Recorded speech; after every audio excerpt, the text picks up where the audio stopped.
Why you need to be obsession maxing and moderation minimizing as a man from your big bro. Now, one of the most destructive beliefs that has been instilled in us collectively as men is the idea that obsession is not only dangerous, but that it's inherently bad. And this has brought about the birth of what I like to call the moderate man. The man who's constantly lukewarm, who never really has a true opinion. You never know quite where he stands because he never seems to be fully invested, to fully give himself to anything that he thinks or wants or believes. Guys like this like to use quotes like the jack of all trades and master of none. They're just too scared to dive in and give themselves wholly to their obsession because they're afraid that if they do, either they will lose themselves or they will hurt somebody else or they will fail. But the reality is that your superpower as a man is your obsession, because your obsession is the fuel that will lead you to be able to do and to create incredible things against all odds. This is true in every realm of life. The greatest actors, the greatest writers,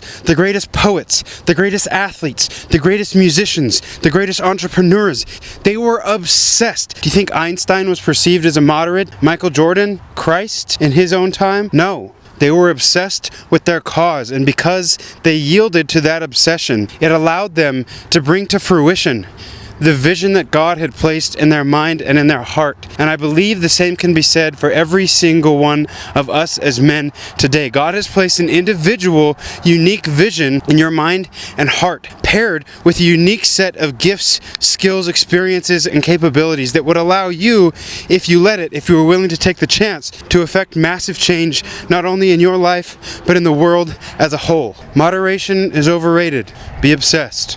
Love you, bro.